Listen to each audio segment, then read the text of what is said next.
My name's Logan. I'm 30 now, but sometimes it feels like I aged 20 years in just one. If you asked me 5 years ago what family meant, I'd have given you the same old lines you hear on sitcoms. Family sticks together. Family sacrifices. Family always forgives. I'd have said it like I believed it too. But reality has a nasty way of sandpapering the naive shine off those words. Turns out, some families don't stick together. They stick to you, like anchors disguised as lifelines. I grew up in a small town in Ohio, one of those places where Friday night football is a religion, and the Dairy Queen parking lot counts as going out. My older sister Danielle was the star head cheerleader, homecoming queen, the whole script. My younger brother Chase was the rebel, the one who got most likely to wind up on cops in his senior yearbook. And me? I was the middle kid, the quiet one who kept the peace and got decent enough grades to keep out of the spotlight. Nah, I didn't mind being invisible, not at first. You learn early that if you're not causing trouble, you get left alone. But what they don't tell you is that invisibility can turn into expectation.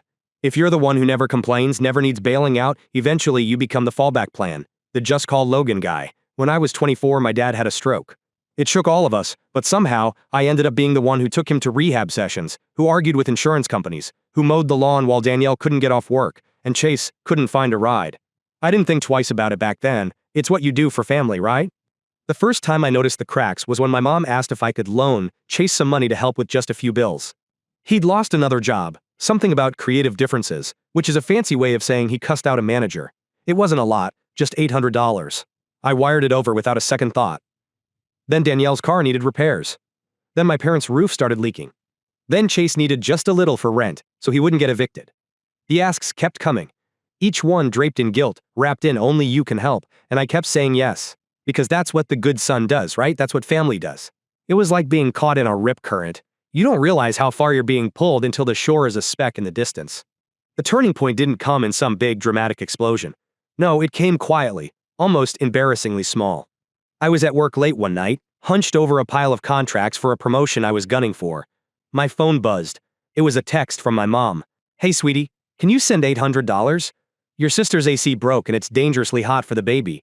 She's already stressed enough." I stared at it for a long time. Longer than I should have. I thought about how Danielle hadn't called me once in 3 months. Not for my birthday, not when I got promoted last year, not when I bought my first house. Longered the screen, typed sure, and hit send. The next morning I woke up feeling like I'd swallowed a fistful of gravel. That small yes felt different. It didn't feel like generosity. It felt like theft. But this time, I was the one holding the knife to my own pocket. That's when the voice inside me started whispering the question I'd spent years dodging. What if this isn't love? What if it's just obligation wrapped in a guilt-trip bow? At the time, I didn't know it yet, but that tiny, stubborn question was about to burn my whole life down and finally set me free. A few weeks after that night, I got a call from Chase, not a text. A real, old-fashioned phone call, which only happened when something was wrong. "Hey bro, listen," he said, his voice all casual and upbeat, the way you sound when you're trying to soften bad news. "I've got a huge opportunity. This buddy of mine is starting a food truck business, gourmet sliders and stuff. We're talking major money potential." I waited. "I just need," he drew it out like gum stuck to a shoe, "like a small investment. 10 grand. You know, just to get the truck road ready." 10 grand. I nearly dropped my coffee. This wasn't covering a light bill or fixing a flat tire. This was a bet the farm move. I wanted to say no. I should have said no. Instead, I told him I'd think about it. Over the next few days, something weird happened. Every time I opened my phone, there was another message, from Danielle, from my mom, even a few casual ones from friends of theirs, all chirping about how amazing Chase's entrepreneurial spirit was. How rare it was for someone in our town to dream bigger than the county line. The guilt campaign was subtle but relentless. And somehow, despite knowing better, I felt the noose tightening around my neck again. One evening, I sat on my porch, a cold beer sweating in my hand, and asked myself the question that had been clawing at my brain. What if they only love me because I'm useful? The answer wasn't comforting. So I called Chase back and said no. Not maybe. Not later. Just no. There was a long, stunned silence on the line, the kind that makes you think you lost signal. "Wow," he said finally. "I guess I know where I stand." And just like that, he hung up. 2 days later, I got an email from my mom. It wasn't angry. It was disappointed. The worst kind of emotional blackmail. She wrote about how family supports each other's dreams, how money isn't everything, and how it hurts to see you put yourself before your brother. I didn't respond, because for the first time in my life I understood. When they said family, what they really meant was free safety net. And I was done being the net. Thanksgiving that year felt different before it even started. You know that feeling when you walk into a room and the air just feels off? Like you're the only one who didn't get the script for the play everyone else is putting on? That was me, standing in my mom's kitchen holding a store-bought pumpkin pie because I'd worked a double shift the night before. Danielle breezed in 30 minutes late, balancing a $7 coffee in one hand and her toddler in the other, announcing to no one in particular how exhausted she was from doing everything. Chase rolled in behind her, bragging about some new opportunity he was this close to locking down. Mom fluttered between them, practically buzzing, while Dad stayed glued to the recliner, ESPN blaring loud enough to drown out any attempts at real conversation. I set the pie on the counter, unnoticed. Dinner was a circus. Danielle's kid threw green beans like hand grenades. Chase cracked jokes about being the real entrepreneur of the family, shooting glances at me like I should be laughing too. And my mom kept throwing these soft little jabs at me across the table, stories about how much Logan used to care and how you always knew you could depend on him back then. I barely tasted my food. When dessert rolled around, Dad clinked his glass with a butter knife and stood, a little unsteady. Family, he slurred slightly. Family's what matters. Especially when some folks forget where they came from. It was said with a smile so razor thin you could bleed just looking at it. Everyone laughed, that awkward, empty laugh you do when you don't know whose side you're supposed to be on. I smiled too, but inside, it felt like something sharp and ugly was scraping at my ribs. I didn't blow up. Didn't storm out. I just let the evening run its course, hands clenched under the table, counting down the minutes until I could leave without causing a scene. And that's when the final crack formed. As I was pulling on my jacket in the hallway, my mom slipped beside me, voice low so no one else would hear. "Logan," she said, placing a hand on my arm like we were teammates. "We need you to step up again. It's your brother, he's really struggling." I blinked at her. "Mom, I already said." She squeezed my arm tighter. "You have the money. It's just sitting there in your account. Meanwhile, Chase could lose everything." And there it was. Not a request. Not a plea. Ion protes. An expectation. Ion quitter. I pulled my arm free, slower than I wanted to. "I can't be the only one holding this family together," I said, my voice way steadier than I felt. Mom's mouth pinched into a tight little line, the kind she used to use when she was about to discipline us as kids. "You're being selfish," she said, no hesitation. No apology. I nodded once. Maybe for the first time in my life. Then I walked out into the cold November night, the door shutting quietly behind me. No dramatic slams, no shouts. Just the heavy, suffocating kind of silence that follows a gunshot you didn't hear but still feel in your bones. I sat in my car for a long time before starting it. For the first time, I let myself ask the real question, the one I'd been too scared to even whisper. What would happen if I stopped catching them? That night I started to find out. The texts started the next morning. Little ones at first. Chase sending some half-hearted meme about forgiving family. Danielle asking if I could help with just one little thing she forgot to mention last night.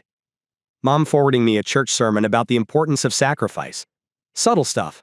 But when you lined it all up, it spelled one thing in bold letters. Control. I ignored them. And ignoring them was like tossing a lit match into a fireworks factory. By the end of the week, Chase had sent 5 long, angry messages about how I was abandoning him when he needed me most. Danielle posted some vague Facebook status about people showing their true colors. Mom left voicemails that started off syrupy sweet and ended sounding like courtroom closing arguments. Dad didn't bother with words. He just sent a photo of an old family Christmas, all of us smiling under a crooked tree. No caption. Just guilt, gift wrapped in nostalgia. I could have responded. Could have explained. But what was the point? They didn't want a conversation. They wanted compliance. So I made a decision. That Friday, I went down to the bank and opened a new account, transferring most of my savings over. Then I called the utility companies, my mortgage provider, even my cell carrier, changed all my security questions, my mailing address, everything. I set up 2-step verification on every account I owned. I knew it sounded paranoid. But you don't grow up with siblings like mine without learning one thing. When cornered, they get creative. I was done playing defense. That weekend, while everyone else was gearing up for Black Friday madness, I packed a bag and drove out to a little cabin I'd rented near Hocking Hills. No cell service. No Wi-Fi. Just me, a stack of books, and the kind of silence that doesn't feel lonely. It feels earned. The first night out there, I sat by the fireplace, a cheap beer sweating on the table beside me, and I wrote down every time I had bailed my family out. Every check, every loan, every temporary payment that turned permanent. I stopped when I hit 90 entries. 90. And not once, had any of them offered to help me with anything. I stared at that list, the ink smudging under my thumb, and realized something that hit harder than all the guilt trips combined. It was never going to stop. As long as I kept giving, they'd keep taking. It wasn't even malice, really, it was just inertia. Like a river that carved its path so deep into the earth that it forgot how to flow anywhere else. The next morning, I made another list. Not debts, not resentments, dreams. The ones I'd shelved year after year, traveling out west, hiking the Rockies, finally learning how to play the guitar, gathering dust in my closet. Nothing earth-shattering, just small, stubborn sparks of who I used to be before I let obligations snuff me out. I stared at that second list longer. Because for the first time in a decade, it didn't feel selfish to want things for myself. It felt necessary.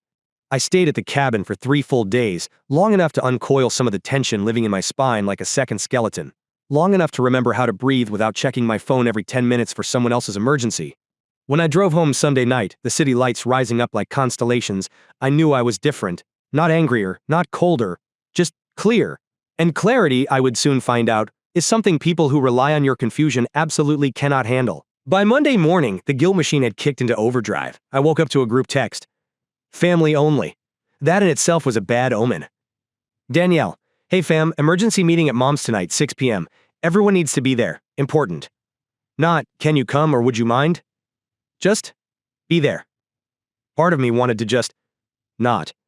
To ignore it. Let the silence speak for me. But the old reflexes were hard to kill. That little voice in my head, the one that sounded suspiciously like my mother's when I was 6 and forgot to say thank you for a birthday card, whispered, if you don't show up, you're proving them right about you. So I showed up. Pulled into the driveway just before sunset, the sky bleeding orange and purple over the bare trees. Danielle's SUV was already there, parked sideways like she owned the place. Chase's beat-up sedan idled out front, some bass-heavy song rattling the speakers. I killed the engine and just sat there for a minute, staring at the porch light flickering like it couldn't decide whether to live or die. Finally, I made myself get out. Inside, the house was almost aggressively cheerful, fake autumn leaves draped over every available surface. A give thanks sign hung above the fireplace, irony so thick you could butter it. Logan! Mom called, coming out of the kitchen with a dish towel in her hands. Good, you're here. We just need to talk about a few things. Dad didn't even look up from the recliner. I followed her into the dining room, where Danielle and Chase were already seated, expressions carefully neutral. A pot of coffee steamed in the center of the table like this was some casual brunch. Sit, Mom said, gesturing like I was a particularly slow dog. I stayed standing. What is this about? I asked, voice even. Danielle and Chase exchanged a glance. Mom wrung the dish towel like she was trying to strangle it. Honey, she said, her voice switching to that brittle, high-pitched tone she reserved for when she was about to say something she knew I'd hate. We think it's time you reconsidered. Reconsidered what? Helping Chase, Danielle jumped in. It's not just about him, it's about all of us. About keeping this family strong. Chase leaned forward, arms spread wide like some budget motivational speaker. Bro, we're family. We have to have each other's backs. You can't just bail when things get hard. I almost laughed. Almost. Things have been hard, I said quietly. For years. And who had my back then? They blinked like I'd spoken a foreign language. You didn't need anything, Mom said, as if that settled it. You were always the strong one. That's the problem, I said. You mistook my silence for strength. The room chilled. Even the coffee seemed to go still. Look, Danielle said, pushing her perfectly straightened hair behind her ear. Nobody's saying you're a bad guy. We're just saying it's selfish to turn your back now, after everything we've been through. After everything I've paid for, I corrected. Chase's mouth twisted. So that's what this is about. Money. It's about respect, I snapped, the anger bubbling up before I could stop it. It's about never once being treated like more than a wallet with a heartbeat. Mom stood then, voice rising. That's enough, Logan. You're acting like some outsider. Like you're not part of this family. I looked at each of them. My brother, who couldn't keep a job but always had a new business venture. My sister, who posted inspirational quotes about gratitude while living off other people's kindness. My parents, who turned their needs into my responsibility and called it love, and for the first time in my life, I saw them clearly. Maybe, I said, that's because I was never really part of it, not in the way that mattered. I turned to leave. Logan, if you walk out that door, Mom said, her voice trembling with a mix of rage and fear, don't bother coming back. I paused, hand on the doorknob. I wasn't planning to, and then I walked out, no shouting, no door slamming. Just the sound of my boots on the porch steps and the quiet, final click of the door closing behind me. That night, alone in my house, I waited for the barrage. The calls. The texts. The sudden appearances at my front door, Mendras per calls. Then a Mendras, they didn't come, Phili din. The silence was deafening. Saves. But underneath it all, in a place so deep it had almost atrophied, I felt something flicker to life. Relief. Real, aching, terrifying relief. For the first time, the rope wasn't just fraying. It had snapped. The first few days after the meeting were eerily quiet. No texts, no calls, not even a passive-aggressive meme from Danielle about loyalty or trust issues. It was almost like they were holding their breath, waiting for me to fold and come crawling back. Instead, I focused on my life, the life I'd barely been living. I showed up at work earlier, stayed later, volunteered to head a new project. I hit the gym more, slept deeper. Food even started tasting better, like my body had been operating on low battery mode for years and was finally plugging back into the charger. But peace, real peace, doesn't come without a cost. Above all, it was Friday night when the first real crack appeared. I was out grabbing groceries when my phone buzzed. A number I didn't recognize. I almost ignored it, but something in me, some leftover reflex of responsibility, made me answer. Logan, it's Aunt June, the voice crackled. Honey, your mom's been telling the family you're having a breakdown. She's worried sick.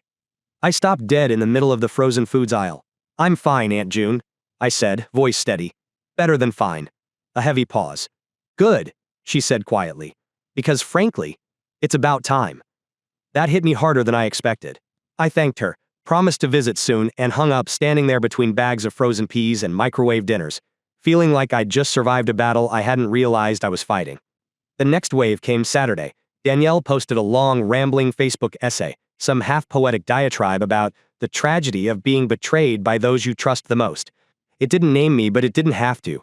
Half the comments were cousins and old neighbors chiming in with praying for you and stay strong. Chase followed up by changing his profile picture to a black square and posting a quote about losing family to greed, subtle as a brick. I didn't respond. Not publicly. Not privately. I let them scream into the void.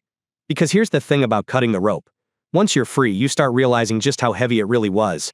That Sunday, as the sun set and painted my apartment in deep amber light, I sat at my kitchen table and wrote 2 letters. Lidge Allen. The first was to my family. Lidge Allen. Not to mail.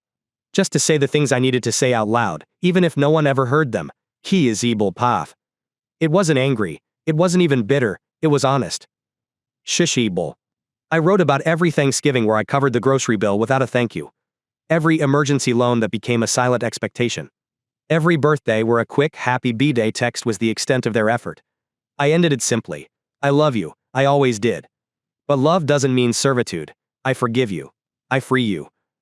And I free myself. Hap Achiu. The second letter was to myself. Hap Achiu. It was harder. I apologize for every time I made myself smaller to fit someone else's comfort zone. Every dream I shelved. Every yes I gave when my soul was screaming no. I promised myself that moving forward, my life would belong to me. I folded both letters and slid them into a small wooden box I kept from my granddad's attic. It had "Keep Out" carved on the lid, probably from when he was a teenager. It felt fitting. Monday morning, I woke up lighter. Tay-town. I didn't check my phone immediately. Didn't start the day bracing for the next crisis. Tay-town. I made coffee. Played some Springsteen. Stood by the window watching the city stretch awake. And for the first time in as long as I could remember, I didn't feel like I was on call for someone else's life. I was finally living my own. I thought the storm had passed. I thought the silence meant acceptance. Then 2. I was wrong. Then 2 weeks later, just as I was settling into my new normal, a letter arrived. Not an email. Not a text. A real letter, in a heavy cream envelope with my mother's perfect cursive handwriting across the front. For a second, standing at the mailbox, I considered tossing it straight into the trash. But curiosity won. Inside was a formal note, inviting me to a family meeting. They were quote, open to discussing paths forward, like it was a merger between 2 companies. not a family dealing with decades of dysfunction. I set the letter on the counter and stared at it for a long time. The old me would have gone. Would have walked into that house, taken the punches disguised as discussions, and tried to find a way to make everyone happy. The new me? I booked a weekend getaway instead. A small cabin up north, tucked into the woods. It was rustic, with creaky floors and a fireplace that smoked a little if you didn't stack the logs just right. But it was mine for 3 days. No phones. No obligations. The first night, I sat outside on the porch, wrapped in a thick flannel blanket, a cup of coffee cooling in my hands. Above me, the sky was so black and wide it made the city stars look like cheap knockoffs. I thought about the version of me that used to be scared of this, of being alone. But sitting there, hearing nothing but the low rustle of the trees, I realized something. I wasn't alone, I was with myself. And for once, that felt like enough. The next morning I pulled out a worn leather journal I'd thrown in my bag on a whim. I started writing down things I wanted. Not for anyone else. Just for me. Take a solo trip to Montana. Learn to cook something besides scrambled eggs. Play guitar by a campfire. Sleep under the stars. Small things. Big things. Dreams I'd buried so deep under family obligations, I'd almost forgotten they were mine. That weekend I booked my first trip. Montana. Late spring. Glacier National Park. Per break. Just me, a rented SUV, and the open road. I didn't tell anyone, didn't announce it on social media. It wasn't about showing anyone I was thriving. It was about living without needing an audience. Back home, the family narrative continued to unravel. I heard bits and pieces through the grapevine. Danielle complaining to mutual friends about being abandoned, Chase blaming me for why his latest venture failed, Mom insisting she did everything she could. But none of it stuck anymore. It was like trying to throw darts at a brick wall. One night, a few days before my trip, I got a message from a number I didn't recognize. Logan. It's Dad. Need to talk. Urgent. I stared at it for a long time. 5 years ago, I would have called immediately. 3 years ago, I would have at least texted back. Now? I blocked the number. Not out of anger. Out of peace. Because sometimes healing isn't dramatic. Sometimes it's just the quiet, steady act of refusing to reopen wounds you spent so long stitching closed.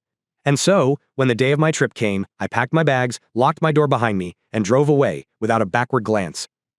Toward mountains. Toward silence. Toward a life that, for the first time, truly felt like my own. The drive to Montana was everything I didn't know I needed. Hinnan. Long stretches of empty highway. Gas station coffee that tasted like regret. Motels with flickering neon signs and vending machines that still took quarters. I wasn't running away. I wasn't chasing anything either. I was just moving. Breathing. Being. When I finally rolled into Glacier National Park, the mountains swallowed the horizon. Peaks so jagged and proud they looked like they'd been carved out of the sky itself. I spent my days hiking trails until my legs burned, my nights sleeping under a mess of stars so dense it felt like you could scoop them up in your hands. No texts, no voicemails. Just the slow, steady hum of my own heartbeat. One morning, halfway through a trail called Grinnell Glacier, I met an old guy, probably late 60s, wiry and sunburned, with a silver beard and a laugh that sounded like gravel rolling down a hill. He offered me a granola bar, and we got to talking. He said he'd been hiking solo for years, ever since his wife passed. Hard at first, he admitted, tossing a pebble into a glacial stream, being alone, but you learn real quick, being alone ain't the same as being lonely. I nodded, feeling those words land somewhere deep. Before we parted ways, he clapped me on the back and said, "Takes guts to choose yourself, kid. Most folks never do." I thought about that a lot over the next few days. When the trip ended, I drove home slower, stopping in little towns I'd never heard of, eating diner food, listening to locals argue over high school football scores like the fate of the world depended on it. By the time I rolled back into my city, it felt smaller somehow. Not in a bad way. In a way that made me realize how much bigger my world had gotten. Waiting on my porch was a small package. Warenkow. No note. No sender listed. In a way bad way. Inside was a framed photo. A family shot from years ago, back when we still played at pretending everything was fine. Tucked behind the frame was a single line, handwritten on the back. No matter what, we're still family. For a long time I just stared at it. I didn't feel anger. Didn't feel sadness. Just peace.